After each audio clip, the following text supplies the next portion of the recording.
Everybody knows the Smithsonian, I think. An amazing set of museums in Washington, D.C., and an amazing set of resources. It's just one of the finest institutions in the world. And we have Ryan, who's a digital producer for web and digital STEM activities. And we have Hannah, who's product specialist for digital media. I'm going to hand it over to you guys and tell the audience here about the resources you have available. And I'm excited to listen myself. It's really great stuff. So I will drop back on. I'll be watching the chat for you, and I'll drop back in about 20 minutes, and we'll go through Q&A with the chat. So the floor is yours. Thank you so much. All right, good afternoon, everyone, as Dave said, and thank you for the introduction, Dave. My name is Hannah, and I'm with the Smithsonian Science Education Center. I've been with the Smithsonian about 3.5 years now, and you'll hear from my colleague Ryan here in just a little bit. So what we're going to do is go through the digital distance learning options for the Smithsonian, as well as digital resources and free resources. So I'm just going to share my screen here. I will be starting off with the institution level, so anything that's pan-institutional, and then Ryan will be getting into our specific units resources in just a few moments. So the Smithsonian. Almost everyone has heard of us. Hopefully some of you have been to visit us in Washington. If not, please come visit when you're able to travel again. It's a really wonderful place to be. So we were actually developed by James Smithson. He's a British scientist, and when he died, he said, I want to leave my money, which at the time was a substantial fortune, to the United States of America, which he had never been to, for the increase and diffusion of knowledge. And that remains our mission to this day. And we have become the world's largest museum, education and research complex in the world. We have 19 museums, 9 research centers, 5 education centers, 3 cultural centers, 21 libraries, and a zoo. So it's pretty busy. This building you see on your left is what we call the Smithsonian Castle. It was the original museum. It's the oldest of the Smithsonian buildings. And now it's higher executive level administration. Our Smithsonian Secretary's office is in there, as well as the visitor center. So if you're ever in town and want to know where to go, start with that one. Everything is free to the public. There is no admittance fee to any of the museums or the zoo. As I said, we were founded in 1846 through an act of Congress. So because the money was left from a British citizen, we had to be congressionally mandated and allowed on this federal property that is the National Mall. And it's a really unique place. As it started in this one building, it has grown substantially, and we have really unique ways of connecting both science with other types of things. Like the Lemelson Center is at the American History Museum and does history of technology. So we really overlap quite a bit. We're not as siloed of an institution as it may appear. And we're a very unique institution as far as we are quasi-federal. So what that means is we are a nonprofit, but our largest donor is the federal government. We have no appointed staff. We do have people who are federal employees, but none of them are appointed. None of them have anything to do with administration. And so we are governed by a secretary. And this is our first secretary here, Joseph Henry, and our office. So what we'll be talking about today is focusing on informal and formal education for learners of all ages. Smithsonian has a really broad educational idea. So there are adult photography classes, art classes, both virtual and in person when we have those. We also have a preschool. So we're looking at education for all ages of learners. So we're going to start with the pan-institutional resources. These are places that all of the units, all of those museums, all the education units have compiled their education resources together. This first one here, and just a brief summary of this material, I believe Ryan already put in the chat a link. All of this information that we're going through today is completely available to you in exactly the same way we're presenting it. It works just like a web page, and you will be able to access this on your own time. It's free to use, won't go away, won't change. So we're going to go through a lot. There's way too much to get through in 30 minutes. So please enjoy at home, dig around, see what specific works in your classroom. But this first one is a really good place to start. So it's called Learning Lab. it's basically Pinterest for education using Smithsonian assets. So there's over 300 educators. You can create your own collection, create your own kind of exhibit around a theme or around a specific object. You can assign it to students. You can all look at the same things, kind of gather information from all facets, from YouTube, from Smithsonian Magazine, from images from the actual collection. And it has a distance learning page, which we spent a lot of time creating spreadsheets of every free resources in the Smithsonian at the beginning of telework. So in March, when the COVID lockdown started, we all threw all of our time into creating these lists of information for educators. And on this, any of these blue buttons are direct links. So if you want to go to the distance learning page, we're going to click here real quick. And the most useful one for everyone will be the national audiences. There are also Spanish version, there's caretakers, there's all sorts of ones, but the one we'll look at today is going to be for the national audiences since it benefits the most people. And we've geared this talk for science in particular, but if you have language arts or history teacher friends or colleagues, feel free to share this. Their resources are here as well. So you click on the K-12, it takes you to a Google spreadsheet of everything in the institution that could work for you in that space. You've got your grade band over here, the URL to the actual link. And then if you scroll down a little bit, you can see NGSS alignment for some of them. There are very few that have state-specific standards, but the national standards that correspond are linked. All right, next we'll move to open access. So if you ever wanted to use images from the Smithsonian, this is the place to go. So in March, Smithsonian had been working on Creative Commons licensing, which means you can download images from the institution that were professionally taken and use them however you want. So if you want to print one, use it as a poster or put it on a t-shirt, you can. You don't have to ask us for permission. You don't have to worry about copyright infringement. There's over 3 million images, and this link will take you to that search.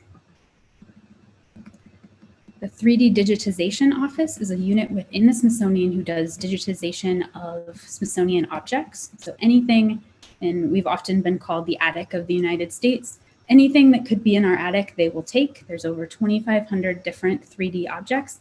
This one right here is Neil Armstrong's spacesuit that actually just went back on display last summer for the 50th anniversary of walking on the moon. And you can kind of do a virtual tour here. So it gives you information about different parts of the objects. You can drag it around, see whatever you want to do, click on specific things. And this is all information from the curatorial staff. So Kathy, who has one of the best titles that I've ever seen, is the curator of spacesuits at the National Air and Space Museum. She spent a lot of time giving this information to the digitization office to put in this way. You can also download the files and print them if you have a 3D printer. And there's a huge range of life science. If you want a mastodon skeleton or a T-Rex, you can download them, you can print them, use them as a paperweight on your desk. They're also available in Tinkercad and Sketchfab. This version here is the SI Viewer Voyager that takes you through the different display.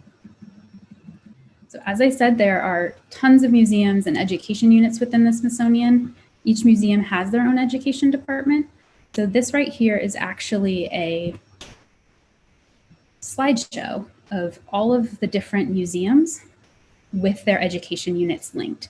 So if you wanted to go to Cooper Hewitt, the Design Museum in New York City, click right here. That will automatically take you to their education page. So hopefully you will go into these and try them at home. I think there's about 24 or 25, so we're not going to go through them all here. And finally, who we are. So Ryan and I both work at the Smithsonian Science Education Center.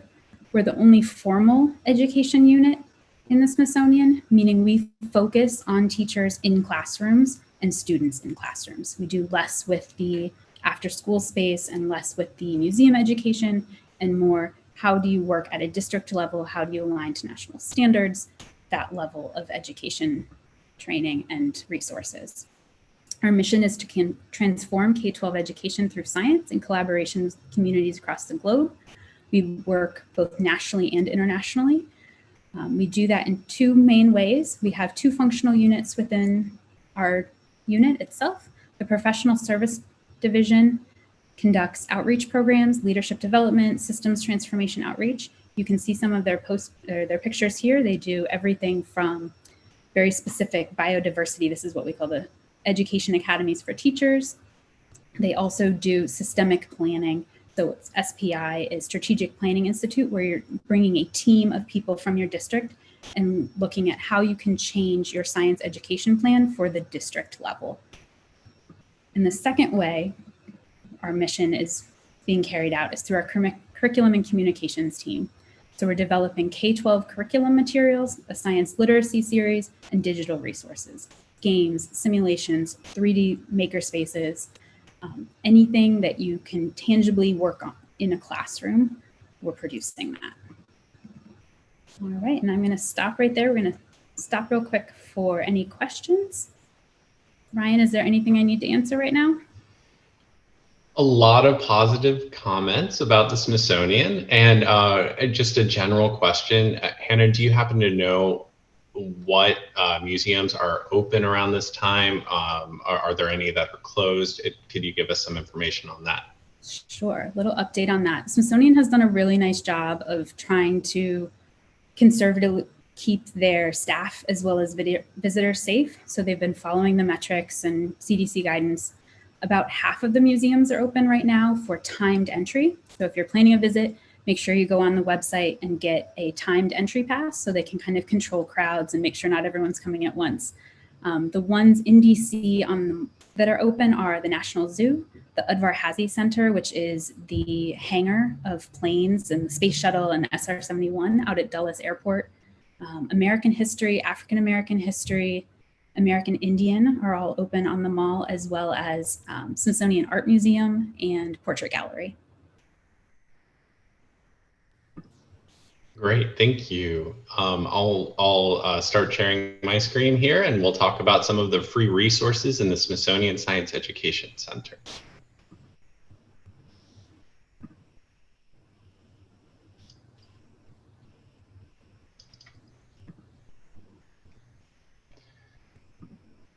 Okay, hi everyone, I'm Ryan Seymour and I work alongside with Hannah. I want to highlight our Global Goals learning experience. These community research guides were constructed to combine STEM education with civic engagement. They are developed for youth ages 8 to 17, but are region and grade level agnostic. Our Global Goals modules were field tested and reviewed by subject matter experts, many from various Smithsonian units and museums. These resources combine transdisciplinary learning along with social emotional learning approach. Our goal is to help students lay the foundation to influence their communities through conceptualizing and applying strategies to solve big problems. Our research guides are based on the UN Sustainable Development Goals. You are welcome to continue exploring these goals with the link provided here. In total, there are 17 goals with a focus on providing peace and prosperity to everyone on the planet.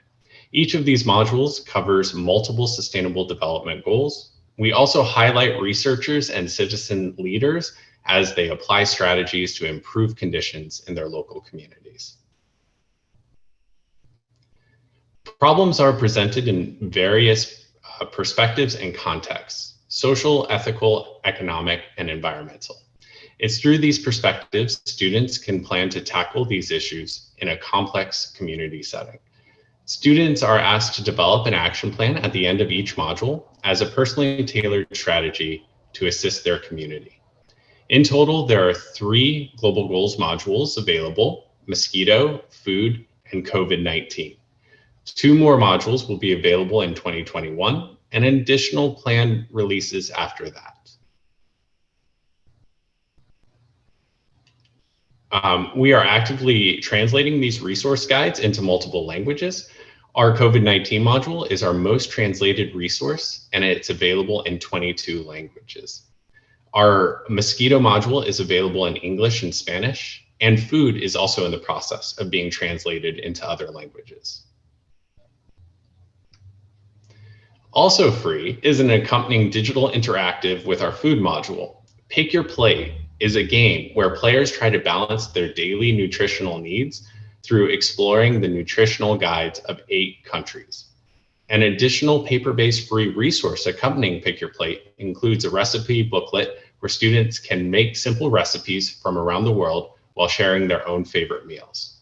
A Pick Your Plate Spanish version will be released any day now. And this game is available on platforms such as web, app stores for the smartphone and tablets. To get started with our Global Goals curriculum, you can click on these buttons.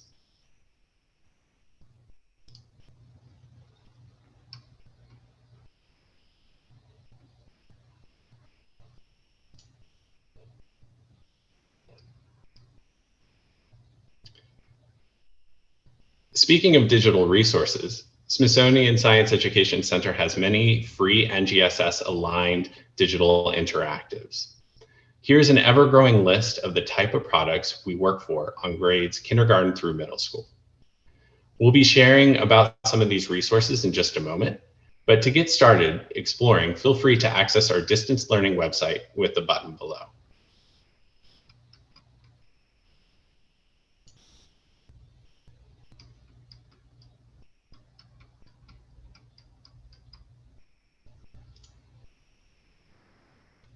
Here's an example of one of our games, Tammy's Tower, Let's Think About Engineering. This game was developed with the educator in mind, and it, along with its accompanying learning resources, are completely free. This is an engineering game aimed at kindergarten through 2nd grade and is aligned to NGSS. Alongside the game is a free lesson plan booklet for teachers and unplugged or paper-based student activities.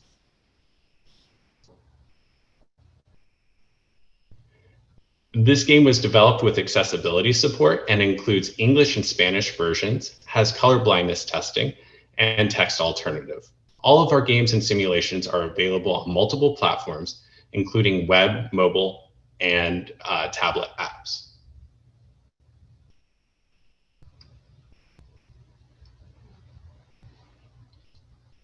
To support our paid curriculum called Smithsonian Science for the Classroom, we have also developed simulations. These simulations are free and available on our Game Center and distance learning websites. They are also NGSS aligned and developed for grades 1 through 5. They focus in on science strands of life science, physical science, and earth science.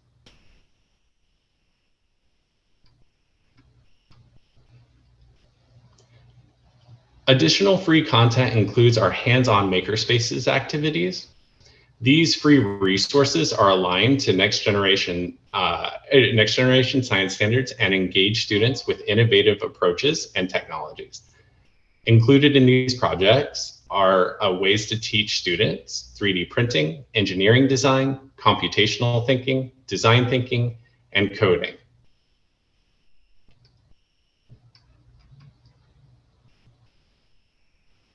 We also have online video resources for at-home learning. These resources are also NGSS aligned with videos directed towards students and their caretakers to provide an at-home science learning experience through sense-making and hands-on learning. These videos can be found on our distance learning and YouTube pages.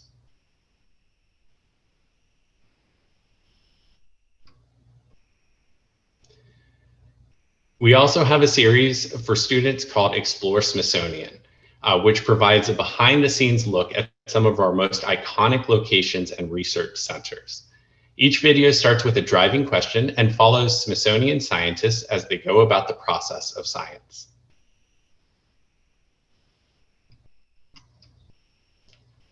The Good Thinking series is designed to support K-12 science educators.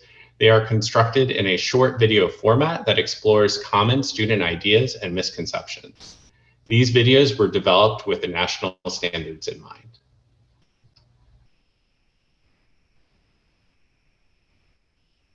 And finally, we have our Girls and Women in STEM lesson plans that feature hands-on STEM activities.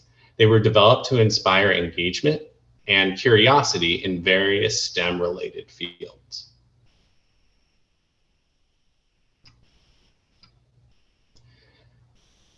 And that concludes our resource rundown. Thank you so much for listening to our presentation. If you would like to contact us, here are some following links that you could use. For general questions about the Smithsonian, you can use this first email link right here. For questions about the Smithsonian Science Education Center, you can use the second email link. Or you could join the Smithsonian Science Education Center's email list right here. Or you could follow us on social media, Instagram, Facebook, Twitter, and YouTube. Thank you so much. Ryan, that was amazing. Hannah, are you still there? Let's get you on. Trying to answer some questions. Hannah, well, you're doing my job for me, which is great. Thank you, actually, because then I can ask you guys the fun questions. But there's a couple here I just wanted to. So first of all, thank you so much. I think I had no idea until I met you two how many incredible resources you have for free, multiple languages. It's just all well done, perfect stuff. It's incredible. So thank you. Thanks, our pleasure. Yeah, it's a treasure trove of stuff, and teachers have a hard time finding, good quality material. Well, this is like not good, it's great quality material. So thank you so much for that. I do have a couple super quick ones. I think you answered a bunch of them, but for me, I saw like your 3D assets. You said you have them in formats like Tinkercad and stuff like that. So somebody could use those and create STL files and 3D print them, right? Absolutely. Absolutely. Yep. Go ahead, Ryan. Hannah, if you. Okay. Yeah. So you can download the files direct from our Voyager software packet, which is on our website. But I believe through Tinkercad and Sketchfab, we also have libraries that you can access those models through those engines as well. I'm going to print out a spacesuit. That is so cool. I have a little space guy on my desk. That'll be fantastic. So you have also, I saw a lot of questions about your links. So one thing I will say is the site is daunting. There's so much there that it might feel like a needle in a haystack trying to find what you want. So we will repost all the links and everything. But if somebody, just couldn't find something and said, hey, I'm a third grade teacher, I'm trying to teach this, could they just email you on those contacts below? They could. So if you have a question about the institution, so something that might come from air and space or natural history, the first email, they'll be best suited for that. If you have something like where's the penguin game, email the scienceeducation.si.edu, and you will actually get to me. So I'm the one that checks that email. So I will send you the link. And I will attest to you being wonderful about this. I wanted to get the Smithsonian on Science is Cool, and I just emailed, and the email got routed once or twice, and then I got you guys, and it was, just took a day or two to reach the right people. So it was fantastic. So I would encourage people to use those resources. So we'll get the links, and so for everybody who's watching this, these videos are going to be online. So I would suggest make sure you subscribe to the Science is Cool YouTube channel, so you can go through this presentation again, kind of watch what they're doing, where they're clicking. That might be the easiest way if you saw something you liked, and give you a little tour of the page. So we'll make that available on Science is Cool and on the Facebook group. So thank you for that. So now we can do the fun questions. For each of you, what is your favorite exhibit? Favorite exhibit. I am really partial to the Udvar-Hazy Center. I think the shuttle up close is, it's unmissable. And I've lived in DC about 11 years now. So I was here when they flew it in on the back of the 747 or 777. And they flew really low over the city. So that holds a special place in my heart. And I'd have to say the newly renovated Fossil Hall in the Natural History Museum is incredible. They have a deep time exhibit where you can walk through the entire history of the Earth and seeing fossils from all of those different time periods. And the context that it puts it in is very approachable and just incredibly done. That's really cool. That's really cool. Yeah, I don't know if I can say, I like the portrait gallery. I love art. I just always thought that was just a spectacular building, spectacular experience. That was my favorite. But here's the cool thing. So the Smithsonian may or may not be haunted. Is that true? Or it is true. There are a lot of rumors about the castle. So the castle is very old. I'm sure the people in the offices in there, it's also a maze. So you wind up on a different floor if you go down a hallway. So it has some stories of being haunted. Yeah, I bet it's a little scary at night, right? So you guys get to go, you can go behind the scenes and do you take advantage of that? I do, probably more than I should. We are allowed in the museums before they open. So any of them can be very eerie just because they're huge, and often before they're open, the lights are on. They try to conserve energy, so the lights are lower. So it can be a little eerie.